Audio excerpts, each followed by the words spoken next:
The CNN studio hummed with its usual controlled chaos when Patel walked through the glass doors at precisely 3:47 p.m. He carried a weathered leather briefcase that seemed to weigh more than its modest size suggested.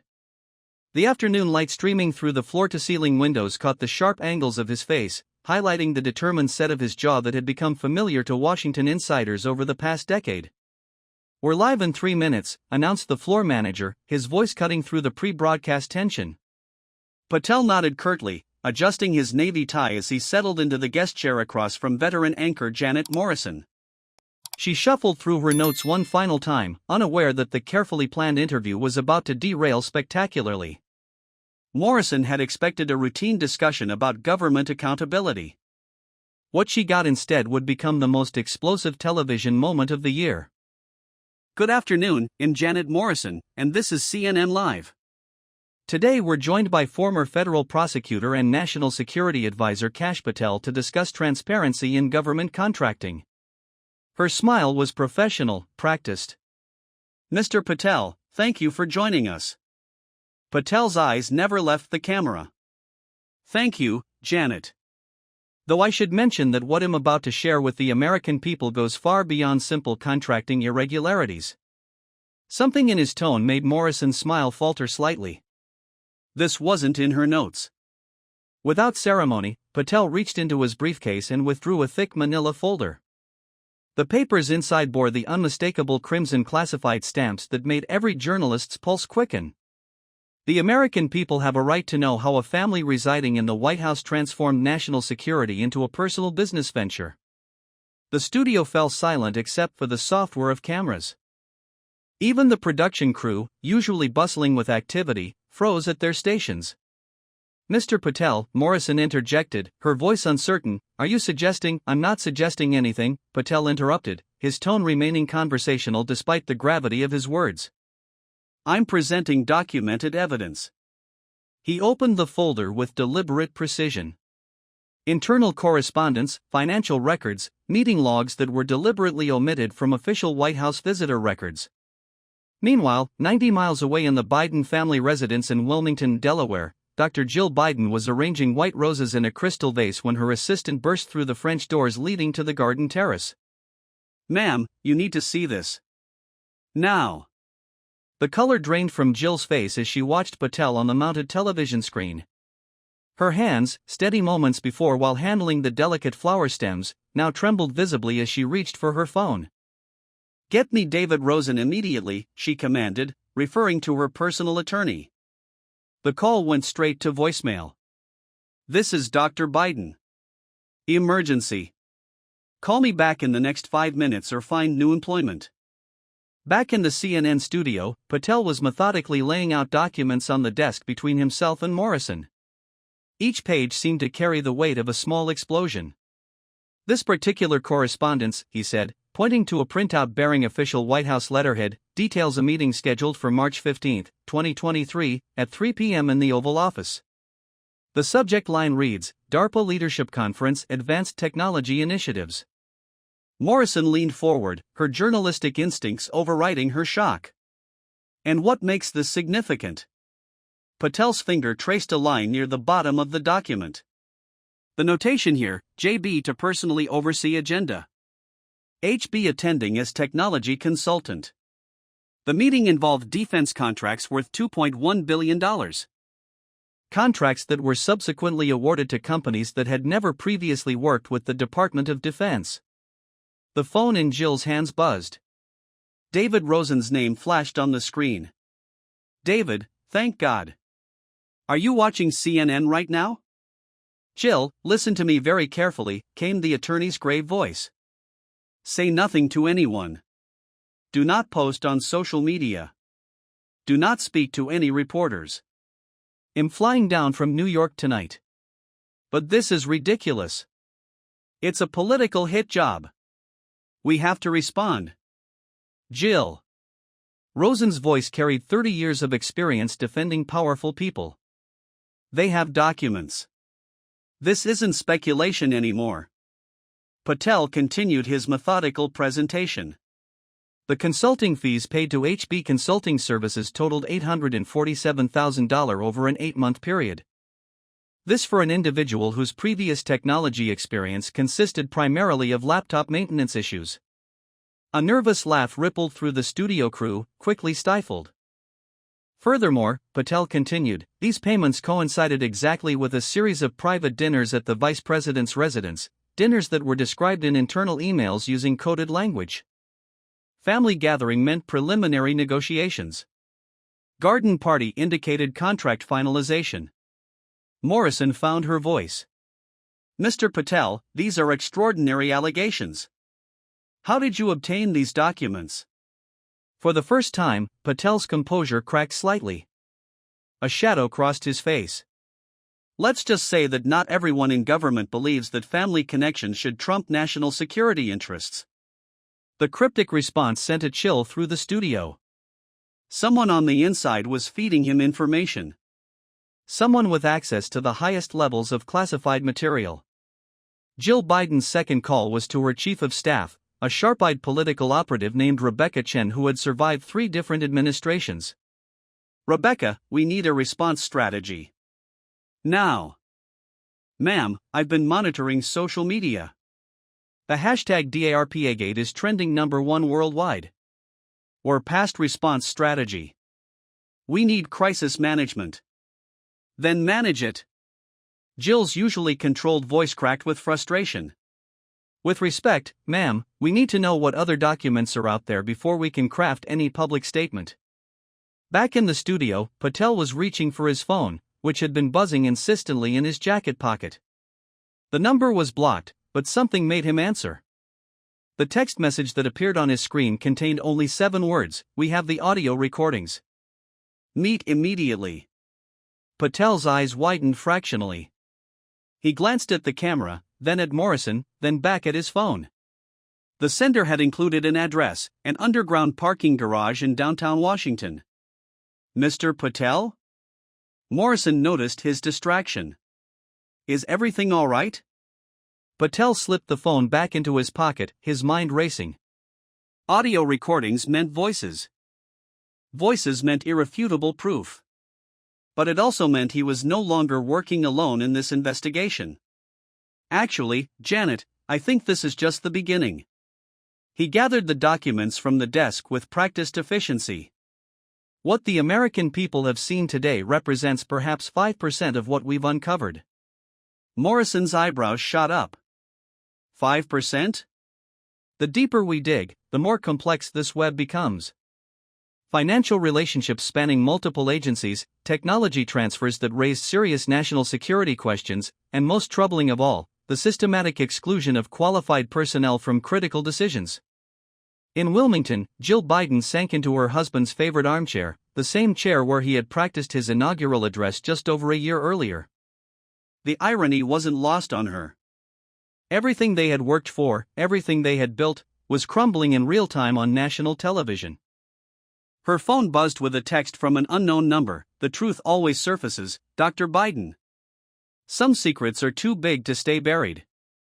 The message deleted itself 5 seconds after she read it. Patel stood up in the studio, shaking Morrison's hand with the formal courtesy of someone who had just detonated a political nuclear device. Thank you for your time, Janet. I suspect we'll be speaking again very soon. As he walked toward the exit, his phone buzzed again. This time it was a simple address and a time, parking level B3. 1 hour. Come alone. Trust is earned, not given. The CNN studio erupted into controlled chaos the moment Patel left. Producers shouted into headsets, confirming follow-up segments.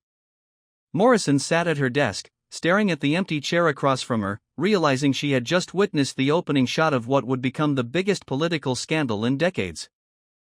In her Delaware garden, Jill Biden stood among the white roses, their pristine beauty a stark contrast to the storm gathering around her family.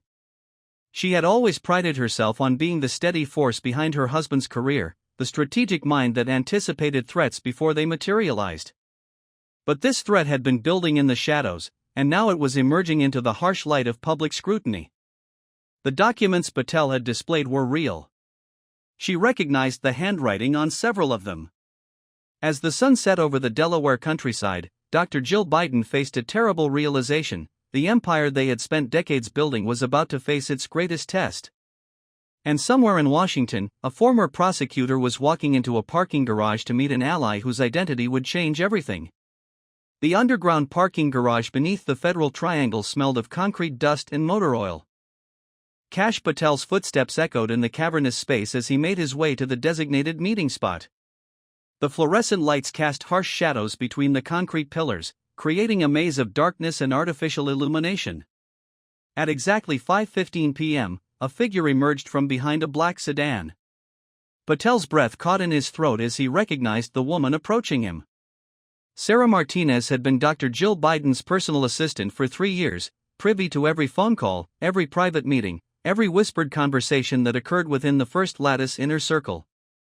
"Mr. Patel," she said, her voice barely above a whisper. "Thank you for coming." Sarah's hands shook as she pulled a small digital recorder from her purse. "I've been documenting everything for 8 months. I couldn't sleep at night knowing what I was witnessing." "What exactly have you been witnessing, Ms. Martinez?" Sarah's eyes darted nervously around the empty garage. "Phone calls at midnight with technology executives. Meetings that weren't on any official calendar. And conversations about percentages and family obligations that had nothing to do with public service." She pressed the recorder into Patel's hands. "There are 47 recordings on here. But be careful, Mr. Patel. When people discover information like this has been exposed, they become very creative about making problems disappear." The warning hung in the air like a physical presence. Patel understood the implication without further explanation. "Why now, Sarah? Why are you coming forward?" Tears glistened in her eyes. "Because Dr. Chen at DARPA called me last week. He's terrified. They've been pressuring him to change his testimony, to forget what he witnessed during those technology briefings. He said if he doesn't cooperate, his family might face certain difficulties." Within hours of Patel's CNN appearance, the Biden response machine kicked into overdrive. By 8 p.m., 3 major news outlets had published coordinated stories questioning Patel's credibility. The headlines were remarkably similar in their approach: disgraced former official seeks revenge and questions mount about Patel's foreign connections. Rebecca Chen, Jill's chief of staff, orchestrated the campaign from her K Street office. Her contacts at major media organizations owed her favors accumulated over decades in Washington's influence game. "We need to shift the narrative," she explained to the assembled team of crisis management specialists. "Make this about Patel's motivations, not about the documents he's presenting." The strategy was elegant in its simplicity. Anonymous sources began whispering about Patel's unusual financial holdings and his suspicious meetings with foreign nationals during his time in government. By morning, the story had evolved from potential Biden family corruption to questions about whether Patel himself might be compromised. Dr. Marcus Chen sat in his modest Arlington apartment, watching the news coverage with growing alarm. As DARPA's deputy director for emerging technologies, he had witnessed firsthand the pressure campaign that had resulted in lucrative contracts being awarded to companies with questionable qualifications. His phone buzzed with a text from an unknown number: "Your testimony has been rescheduled indefinitely. Family vacation recommended. Tropical destinations preferred." Chen understood the message perfectly. His wife and teenage daughter were being used as leverage to ensure his silence. He had seen this pattern before in his native Taiwan, where business and politics intertwined in ways that made principled stands extremely dangerous. But Dr. Chen had not survived the competitive world of advanced technology research by backing down from challenges. Instead, he made a decision that would change everything. At 11 p.m., he drove to a 24-hour electronics store and purchased 3 small recording devices. If he was going to be pressured into silence, he would at least document the pressure. The next morning brought fresh revelations. Patel appeared on Fox News with a manila envelope containing bank statements showing mysterious transfers from defense contractors to a consulting firm listed at Hunter Biden's Delaware address. "The pattern is unmistakable," Patel explained to host Tucker Carlson. "Payment authorization followed by contract approval within 48 hours. The consulting fees bore no relationship to any actual consulting work. But Jill Biden's team had prepared their counterstrike. At precisely 10 a.m., while Patel was still live on Fox News, CNN broke a story about his alleged connections to a foreign intelligence service. The timing was not coincidental. Sources familiar with the investigation tell CNN that Patel may have been compromised during his overseas travel, reported anchor Jim Acosta. Questions are being raised about whether these document releases serve American interests or foreign propaganda objectives. The psychological warfare was masterful. Within hours, social media was buzzing with speculation about Patel's loyalties. The conversation had shifted from "what did the Bidens know?" to "can we trust Kash Patel?" Dr. Chen watched the media battle unfold from his office at DARPA headquarters. His recording devices, carefully concealed in his jacket and briefcase, captured every conversation his colleagues discussed the Patel problem. The directive comes from the highest levels, his supervisor confided during what he thought was a private conversation. Dr. Chen's testimony could be problematic for ongoing strategic relationships. Perhaps a medical emergency or family crisis might postpone his availability. That afternoon, Chen received a call that chilled him to the bone. "Dr. Chen, this is Agent Williams from the Department of Homeland Security. We've received credible intelligence about potential threats to your family's safety. We recommend immediate relocation to a secure facility until the situation stabilizes." Chen recognized the sophisticated nature of the pressure campaign. Create a threat, then offer protection that conveniently isolated the target from public contact. "Thank you for your concern, Agent Williams. But my family and I will be fine." That evening, Chen's car wouldn't start. A helpful mechanic discovered that the brake lines had been mysteriously damaged, requiring extensive repairs that would take several days. The message was clear: transportation difficulties could become much more serious complications. But Chen had anticipated this escalation. Instead of panic, he felt a strange sense of clarity. That night, he made a series of phone calls from different locations around Washington, using prepaid phones purchased with cash. The first call was to his cousin in San Francisco, asking him to retrieve certain items from a safe deposit box and overnight them to a specific address. The second call was to a journalist friend at the Washington Post, arranging a meeting for the following evening. The third call was to Kash Patel. "Mr. Patel, I believe we need to accelerate our timeline. Events are moving faster than anticipated." At the Biden residence in Delaware, Jill Biden was experiencing her own crisis of confidence. The media counterstrike against Patel had been successful in muddying the waters, but she understood that information campaigns had limited effectiveness against documentary evidence. Her conversation with Rebecca Chen that evening was tense. "The recordings Sarah mentioned worry me more than anything Patel has already released," Jill confided. "If my private conversations become public, context becomes irrelevant." "Ma'am, we're exploring legal options to challenge the admissibility of any illegally obtained recordings." "Rebecca, you're not understanding the scope of the problem. There are conversations on those recordings that could implicate people far beyond our immediate circle. This isn't just about family business anymore." The weight of that admission hung heavy in the air. The Biden operation had grown beyond a simple influence peddling scheme into something that touched multiple agencies and numerous high-level officials. The next day brought devastating news.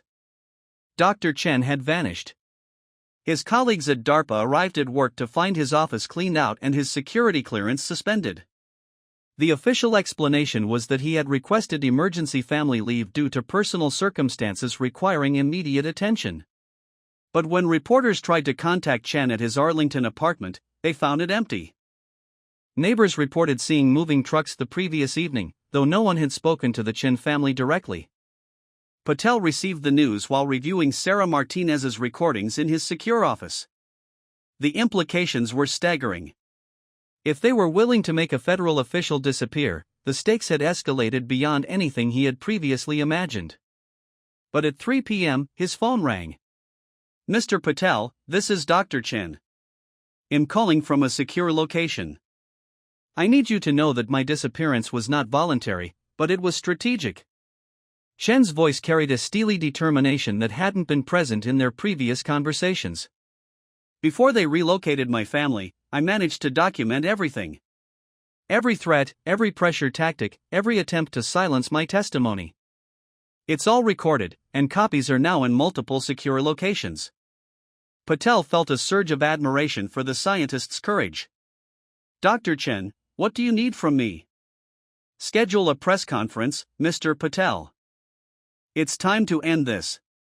The White House press briefing room had never felt more electric with tension. Every seat was occupied, with additional reporters standing along the walls and spilling into the hallway. C-SPAN had cleared its entire afternoon schedule, and international news services were carrying the feed live. Dr. Jill Biden approached the podium at exactly 2 p.m., her signature confidence intact despite the chaos of the preceding days.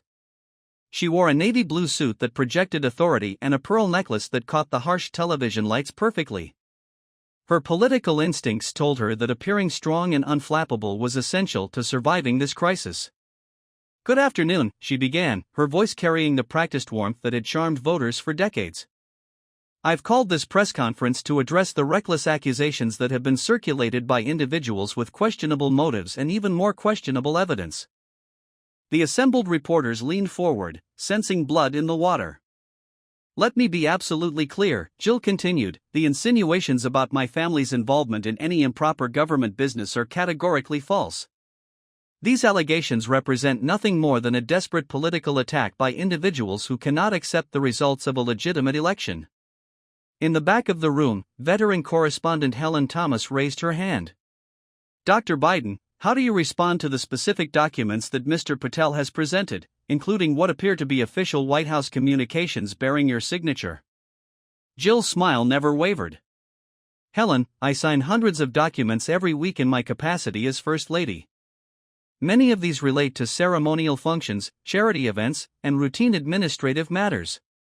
Taking these documents out of context and weaving conspiracy theories around them is exactly the kind of irresponsible journalism that undermines public trust." But as she spoke, every television screen in the room suddenly switched to a different feed. The unexpected transition caused a murmur of confusion among the reporters until they realized what they were seeing. Kash Patel sat in the Fox News studio, surrounded by neat stacks of documents and what appeared to be audio equipment. The split screen showed both feeds simultaneously, Jill Biden at the White House podium and Patel in the television studio. "Dr. Biden," Patel's voice carried clearly through the press room's audio system, "with all due respect, your signature on these documents is accompanied by very specific instructions that go far beyond ceremonial functions." The technical team at the White House scrambled to regain control of their audio-visual systems, but the Fox News feed continued to override their signal. Patel held up a document that was clearly visible on camera. "This memorandum, dated March 15, 2023, and bearing your signature, specifically instructs DARPA leadership to prioritize proposals from firms represented by HB Consulting Services and to expedite review processes for strategic family partnerships." Jill Biden's composure began to crack slightly. The document Patel was displaying was not among those she had expected him to possess. "Furthermore," Patel continued, "I have here audio recordings of conversations that provide context for these written instructions." The press room fell silent except for the software of cameras and recording equipment. This recording was made on March 22, 2023, during a phone conversation between Dr. Biden and DARPA Director Admiral Richardson. The audio quality was crystal clear, and Jill's voice was unmistakably recognizable. "Admiral, the consulting arrangement we discussed needs to be formalized quickly. Hunter's expertise in emerging technologies makes him invaluable to the program, and the family has certain financial expectations that need to be met." Admiral Richardson's response was equally clear. "Dr. Biden, I have concerns about the propriety of these arrangements. The individuals in question lack the technical qualifications typically required for projects of this scope." Jill's recorded voice carried a tone of barely controlled impatience. "Admiral, I think you misunderstand the political realities of your position. The family's support for defense funding initiatives depends heavily on mutual cooperation." The press room erupted. Reporters began shouting questions simultaneously, their professional composure abandoned in the face of such explosive evidence. Jill Biden gripped the podium, her knuckles white against the dark wood. "This recording is completely fabricated. Modern technology makes it possible to create convincing audio that never actually occurred. But Patel wasn't finished. Dr. Biden, this next recording might be more difficult to dismiss as fabrication, since it involves a conversation with your chief of staff, Rebecca Chen, that took place just yesterday. The new audio was equally clear. Rebecca, if Chen testifies, everything unravels. We need to ensure he understands that family safety sometimes depends on family discretion. Rebecca Chen's voice responded, "Ma'am, I've arranged for his temporary relocation. His family is safe, but they'll remain in protective custody until his testimony is no longer relevant." Jill Biden's face went ashen. The recording was from a conversation she had considered completely private, conducted in her personal study using a secure phone line. A reporter from the Washington Post stood up. "Dr. Biden, are you saying that your chief of staff lied when she confirmed these arrangements for Dr. Chen's family?" "I'm saying that these recordings are taken completely out of context," and Patel's voice interrupted through the speakers. "Context is important, Dr. Biden." "Let me provide some additional context." The next recording was the most damaging yet. It featured Jill's voice in conversation with an unidentified male speaker. "The beauty of the arrangement is that Joe doesn't need to know the details. Hunter handles the technical discussions, I manage the relationship aspects, and everyone benefits from the partnership." The unidentified voice responded, "And if questions arise about the contract awards?" Jill's voice carried a cold calculation. "We blame everything on Hunter's addiction issues. His judgment was impaired, he made unauthorized commitments, and the family was unaware of his activities. Joe's reputation remains intact, and Hunter becomes the unfortunate victim of his personal struggles." The silence in the press room was deafening. The recording revealed not just corruption, but a willingness to sacrifice her stepson to protect her husband's legacy. Jill Biden stared directly into the cameras, realizing that she had just heard herself betray her own family on national television. "That conversation never took place," she whispered, but her voice lacked conviction. Helen Thomas stood up again. "Dr. Biden, are you denying that you discussed using Hunter Biden as a scapegoat for family business activities?" The question hung in the air like an accusation. Jill Biden looked around the room, seeing nothing but skeptical faces and recording devices capturing every moment of her disintegration. The implication that I would. Hunter is my stepson, and I would never." Her voice trailed off as she realized that her denials were only making the situation worse.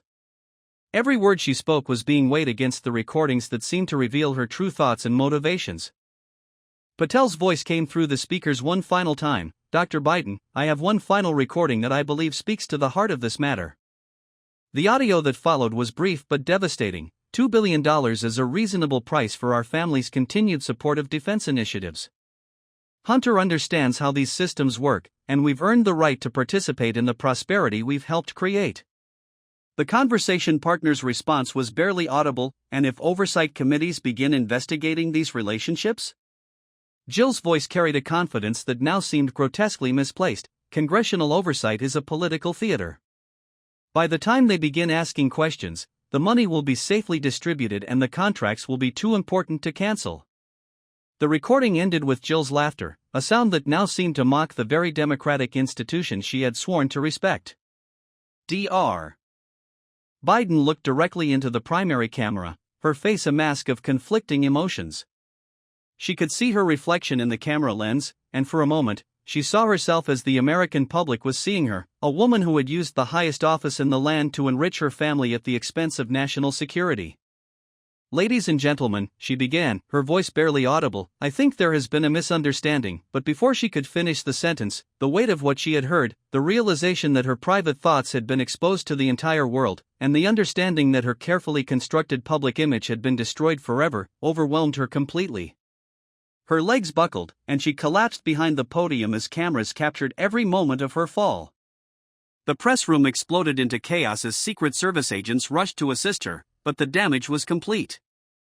The recordings had revealed not just corruption, but a level of cynical calculation that shocked even Washington's most seasoned observers. 3 weeks later, the Biden family compound in Delaware was surrounded by protesters carrying signs demanding accountability. Federal investigators had obtained search warrants for multiple properties, and Hunter Biden was cooperating with prosecutors in exchange for reduced charges.